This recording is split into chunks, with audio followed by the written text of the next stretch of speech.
Telma Aldana, fiscal general del Ministerio Público, personaje del año, una mujer que ha encabezado la lucha en contra de la corrupción. Ese es el tema de la noche. Participe con el hashtag SF, personaje del año. A continuación, el perfil de la fiscal.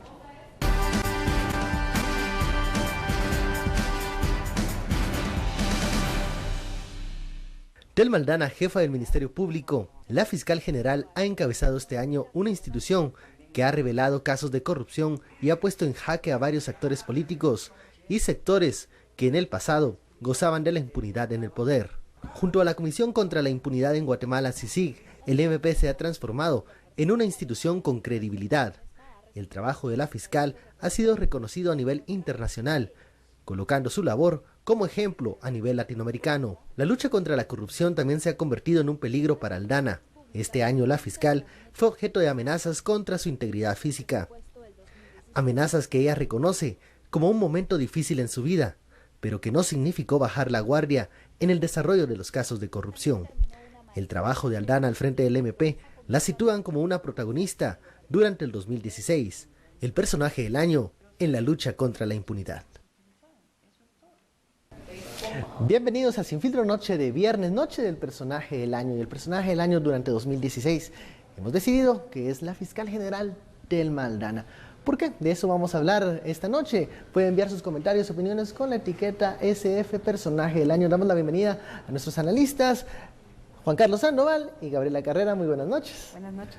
Bueno, hablemos primero de este personaje del año, que es sin duda la fiscal Telma Aldana. Una fiscal que ha pasado por momentos en donde incluso ha sido amenazada su integridad física, donde se han revelado casos que han evidenciado cómo las estructuras de crimen organizado llegaban al poder para asaltar el Estado.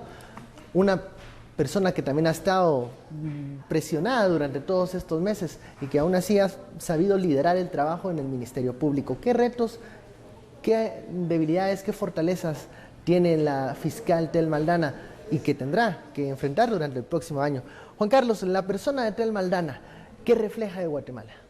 Carlos, buenas noches. Gaby, buenas noches. Habrá que decir que los últimos estudios de opinión que yo he tenido oportunidad de ver, Carlos, reflejan una popularidad de Telma Esperanza Aldana superior al 85% de aprobación por parte de los guatemaltecos. Eso es un número que hoy es al menos 2 veces la popularidad del presidente Morales. Que cualquier político quisiera, ¿eh? 85% en cualquier parte del mundo es una cantidad enorme. Y no le estoy hablando de uno, he visto 2 o 3 estudios de opinión que marcan esa tendencia en cuanto a Telma Esperanza Aldana, una mujer que logró entender lo que un país necesita para poderse transformar. Creo que eso es lo más valioso, es entender que luego de ser presidenta de Corte Suprema de Justicia ella tenía un gran reto y era poder encauzar una transformación de la institucionalidad. Y lo hizo bajo uno de los eslabones del sistema de seguridad y justicia que son invaluables. Una de esos eslabones que parecían ser de duroport, ser de plástico, que se rompía ante cualquier presión que usted le diera, y hoy pues ella ha mostrado cuál es el camino que se debe de ejercer como ciudadanía, como país, para poder transformar una institución. Gabriela, debilidades y fortalezas en la persona de Telma Aldana. Telma Aldana es una mujer que ha recorrido largo tiempo muchos lugares, muchos puestos del organismo judicial, y ella misma lo dice, ¿verdad? Es uno de sus orgullos el haber comenzado desde abajo y hoy ser quien está a la cabeza del MP. Yo creería que es una mujer de un temple maravilloso, que ha tenido la capacidad de enfrentar lo que el país ha requerido, sobre todo tomando partido, ¿verdad? Yo creería que eso es importante reconocer, que definitivamente yo no me atrevería a decir que lo hizo desde siempre sin ningún temor, ¿verdad? O sin ningún escepticismo. Lo que sí es cierto es que hoy por hoy es la mujer que está liderando a la par de Iván Velázquez los grandes cambios para Guatemala. Algunos mencionan la posibilidad de ver a Telma Aldana en un futuro, en una carrera política hacia la primera magistratura. ¿Es esto, ustedes creen posible? ¿Sería loable ver a Telma Aldana compitiendo, estando en las boletas de elección en algún momento? Bajo el actual sistema no lo veo probable. O sea, con el actual sistema electoral es poco probable que ella ponga su caudal político a favor de cualquier cargo electoral. Digamos, con ninguna de estas marcas que Ninguna ya de estas marcas. Ella tiene hoy lo que se podría requerir para poder buscar la primera magistratura del país. El reconocimiento de marca creo que anda por ahí del 78-80%, lo cual ya le da una ventaja para poder competir con las grandes marcas políticas de la vieja política que hay en este país. Pero yo no veo que haya ninguna agrupación política que en este momento pudiera aglutinar lo que representa Telma Esperanza Aldana, y sería un riesgo muy, muy poco calculado de parte de ella buscar la primera magistratura del país con esa estructura partidaria que existe en Guatemala. Yo creo que una de las fortalezas de la fiscal es esa distancia que mantiene con la clase política, que pese a que le critican, creen que ideológicamente a veces cuando apoya una propuesta está con unos y luego está con otros, ella mantiene su distancia con todos los grupos. Ahora, ver hacia adelante un futuro político para Telma Aldana, ¿es posible, Gabriela? Yo creería que sería interesante ver una candidatura de la altura de, digamos, de un liderazgo que surge de procesos políticos distintos, como la creación de nuevas instituciones políticas en el país. La pregunta es, ¿con quién? ¿Verdad?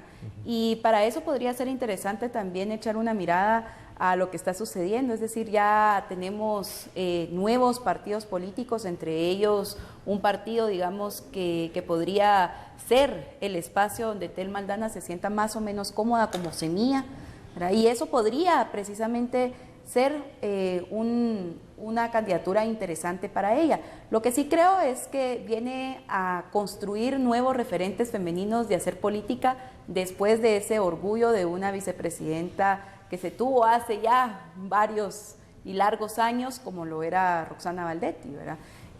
Yo creería que puede ser interesante, ya es una mujer y una funcionaria galardonada, reconocida internacionalmente. Lo que creería es que es difícil transitar de la justicia y de la lucha por la justicia, ¿verdad?, y contra la corrupción hacia la arena política. La arena política como tal. Bueno, ¿verdad? Vamos a la primera pausa de la noche. Ya lo saben, la etiqueta SF Personaje del Año. Pueden enviar sus opiniones y comentarios a este foro. Volvemos luego de la pausa.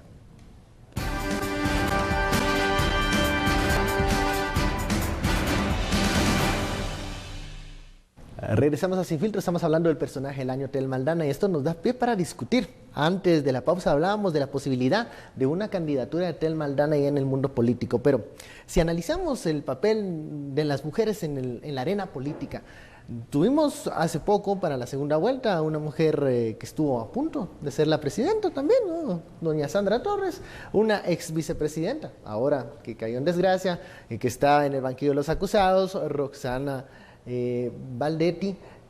Analizamos entonces el tema, el papel de la mujer en la política, ¿ha cobrado protagonismo?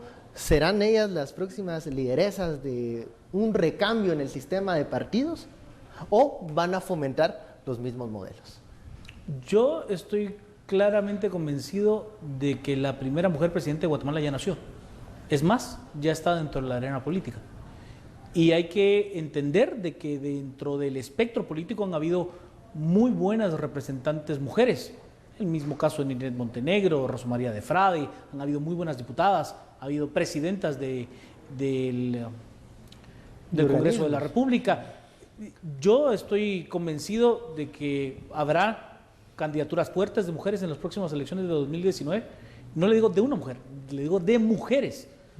O sea, quiere decir que más de una van a ser candidaturas sólidas en el 2019, lo cual, pues, a mis ojos es muy positivo, ya que también nos permite tener a un país más incluyente, tomando en cuenta de que el 51% de las personas que habitan este país son mujeres. Gabriela, ¿el mismo panorama positivo? Sí, yo creería que sí, aunque creo que soy menos optimista, porque creo que todavía las mujeres deben abrirse mucho camino y de muchas formas violentas a veces, ¿verdad?, para poder participar al menos en las mismas oportunidades y reconociendo las mismas capacidades de las mujeres. Pero aún así yo creo que hay muchos signos de esperanza, muchos signos para ser optimistas, porque sí creo que ha habido un empoderamiento de la mujer de forma mucho más rotunda, y yo lo veo este año, sobre todo con la lucha por la paridad, por ejemplo, ¿verdad? La creación del foro de congresistas en el Congreso de la República, ya los debates, digamos, que existen también al nivel del Congreso sobre el aborto, digamos que aunque va a ser muy difícil en una sociedad como la guatemalteca, es un tema al que hay que hacerle frente con una discusión, digamos, de nivel, ¿verdad? Y sobre todo, pues, muy respetuosa de las creencias de las y los guatemaltecos y también de los congresistas, ¿verdad? Yo creería que hay muchas otras funcionarias, entre juezas, ministras, y si me voy a un significado amplio de la política, veo también que hay construcciones de liderazgos distintos, ¿verdad? Es decir, el caso, por ejemplo, de las lideresas de la Puya, que independientemente de la opinión que tengamos, han estado construyendo poder desde la organización de base, ¿verdad?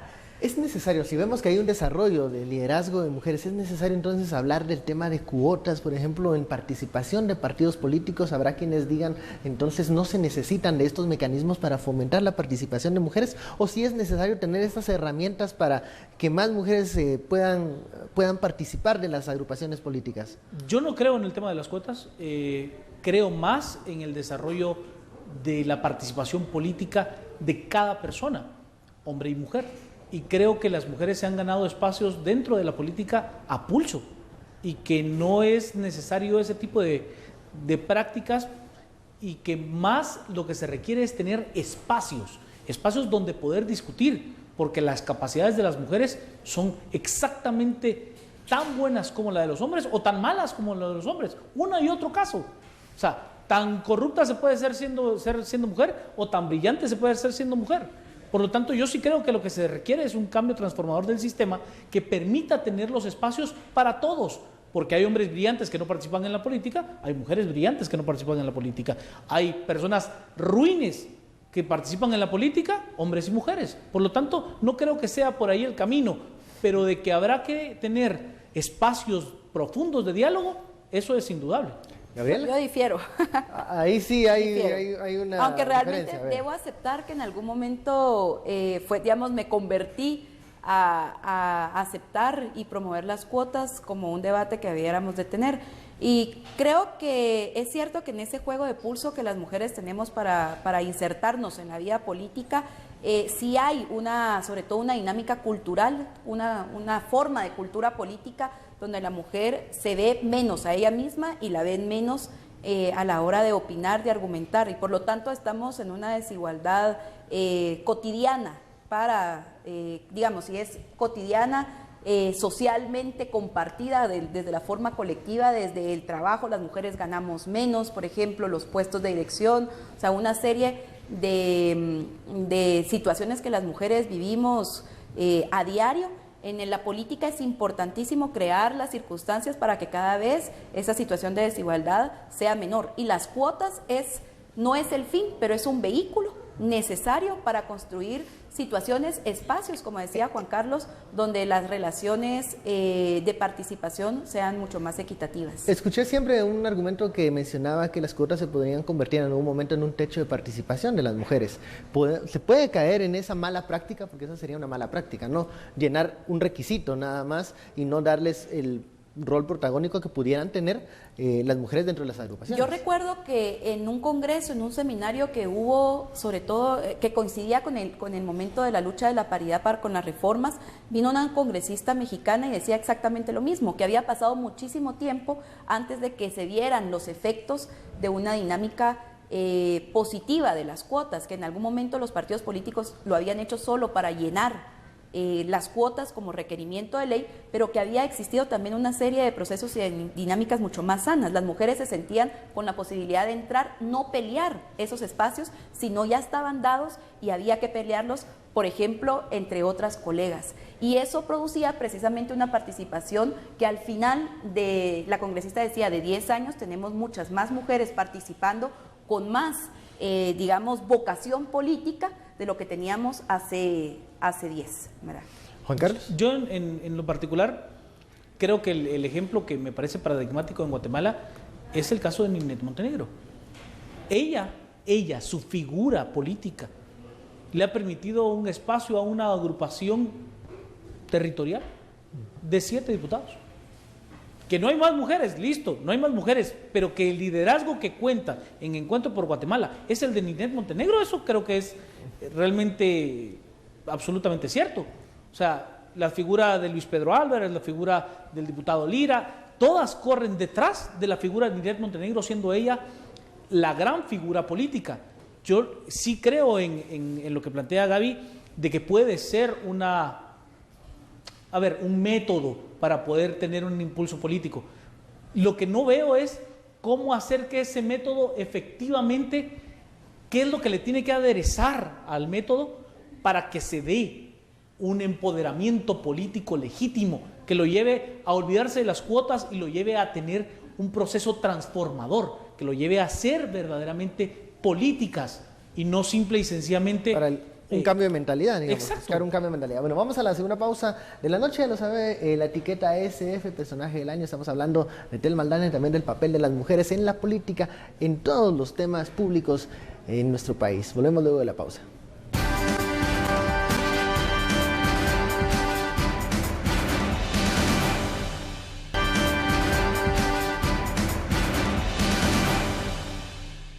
Regresamos a Sin Filtro, estamos hablando sobre el papel de la mujer en la política, también de este SF, personaje del año, Tel Maldana, y las posibilidades que tiene también en una posible participación política a futuro. Nos quedamos antes del corte hablando del tema de las cuotas, un tema que genera polémica, hay diferentes percepciones si esto es un método que ayuda o puede simplemente ser un requisito que muchas agrupaciones políticas van a pasar por alto. Y también hablamos de la legitimidad y de la participación. ¿Debe la ley fomentar la participación de la mujer o simplemente se está utilizando este mecanismo como un requisito más que ya nos hemos visto que muchas veces no se respeta en Guatemala? Juan Carlos. Yo no veo que la ley vaya a ser de verdad efectiva. Yo sí creo que lo que se debe buscar es el empoderamiento y la participación política de las mujeres. No estoy de acuerdo en que sea la ley la que lo va a lograr.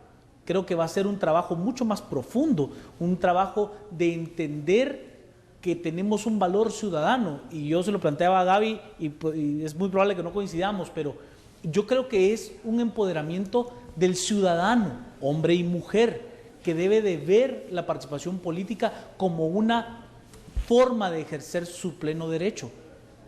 Porque hay de todo, o sea, hay de todo tipo de actores de la sociedad que no participan en política por defender su nombre, porque se hacen ver de menos, como planteaba Gaby en el caso de las mujeres, y que me parece que es cierto. O sea, el negar que esta es una sociedad machista sería ser un ciego, pero yo sí creo que el primer proceso es el que ya se está dando desde la cuna, el tener trabajo de formación, de educación formal, de acceso a las fuentes de producción para las mujeres, y eso indudablemente va a repercutir en la participación política, y no creo que haya duda de eso. Un partido político que no tenga mujeres en la primera línea ¿es un partido menos representativo? ¿Que no cuente ¿Sí? con liderazgo de mujeres? Definitivamente, definitivamente. Yo quisiera sumar a esa primera forma de caracterizar la sociedad guatemalteca que decía Juan Carlos, una segunda característica. Esta es una sociedad machista, sí, ¿verdad? Y las mujeres, que es la segunda característica, estamos en desventaja en cuanto a participación política. Llámese, y estamos entrando a cuestiones de relaciones de poder, estamos entrando también a cuestiones que tienen que ver con la ley, ¿verdad? Pero también estamos hablando, por ejemplo, de cultura política, asumida también muchas veces por las mujeres, ¿verdad? Y yo creería que a partir de ahí las cuotas lo que permiten son asegurar la participación de la mujer. Y yo creería que es importante y va en la misma línea de democratizar los partidos políticos. ¿Usted cree, perdón Gaby, usted cree que va a haber, por ejemplo, dos o tres candidaturas de mujeres que puedan optar a la primera magistratura de este país en las próximas elecciones? Yo sí lo creo, profundamente. O sea, una derecha, que estoy casi seguro será la de Surimaité Ríos Sosa, y creo que va a ser una candidatura que vaya a tener un nicho electoral importante. Creo que va a surgir una opción de izquierda como Semilla, como Somos, y que va a tener una candidatura de mujer, seguro, si no a la primera magistratura, a la segunda magistratura del país, lo cual le habla de un empoderamiento de espacios políticos importantes, sin duda, sí, como la hubo con Sandra Julieta Torres, o sea, legítimo todo, ¿no? Sí, lo que yo creería es de que hay que la participación no solo en esos espacios más altos de candidaturas ya de nivel mayor, sobre todo a nivel de base, ¿verdad? Diputaciones, por ejemplo, cuando uno ve diputaciones o alcaldesas, los números cambian y son definitivamente no representativos de la sociedad guatemalteca. Y el problema, ¿cuál es el problema? ¿Por qué la mujer no quiere participar? Y yo sí creo que la ley crea hábitos. Era como cuando la ley nos obligó a ponernos cinturón de seguridad. Hoy ya no hay multas. Ya es un hábito, no una cuestión de ley. Y ese tiene que ser un hábito. El empoderamiento tiene que venir también apoyado por el Estado de Guatemala. Y eso pasa por las cuotas. ¿Qué es lo único? No. ¿Qué tanto los partidos van a estar abiertos? ¿Cuántos tienen cuotas? ¿Verdad? En este momento es una decisión que la toma cada partido por su lado, ¿no?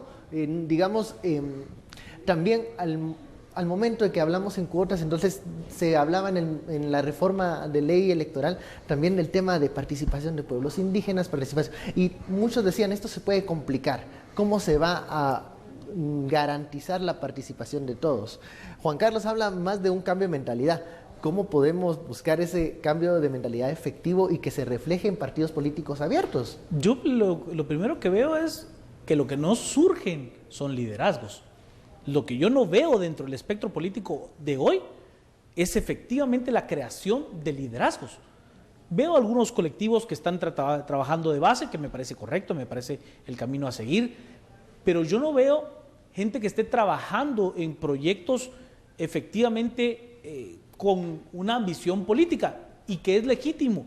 Y es que nos tenemos que quitar de la cabeza de que tener una participación política es una mala palabra, es ser corrupto. No, hay personas que quieren tener una participación política y es legítimo y deseable. Las marcas políticas tradicionales en este momento, ¿están ellos anuentes a aceptar nuevas propuestas, nuevos liderazgos? Yo creo que no, porque ahí ya están cabales en los partidos políticos. Ya, claro. ¿Y cómo no? Se van a repartir el pastel los de la foto. Hay que romper ese círculo. ¿Cómo romperlo? No sé, a ciencia cierta, si es con una ley, con una cuota, o si es con un cambio de mentalidad que no sabemos, que es muy ambiguo cómo lograrlo. Ambos, ¿verdad? El cambio de mentalidad pasa, yo sí creo que las leyes crean formas de relacionarnos como ciudadanos con el Estado, pero también con nuestras organizaciones políticas. Es decir, una organización que dice, miren, nuestros voceros siempre va a ser un hombre y una mujer, como los partidos en América del Sur. Esa es una decisión rotundamente política, no solo es porque nos miramos más guapas a la par de los hombres, sino precisamente... Eso es correcto y irrefutable. Sí, bueno, estamos todos de acuerdo. Correcto, sino precisamente porque tenemos muchas cosas que decir, ¿verdad? O sea, y yo sí creería que en Guatemala, en estos momentos, hay expresiones de mujeres que han tenido una influencia en la política, sobre todo en la política cotidiana. Pienso, por ejemplo, en el Observatorio de Acoso Callejero y toda la política pública que ha habido en el Transmetro.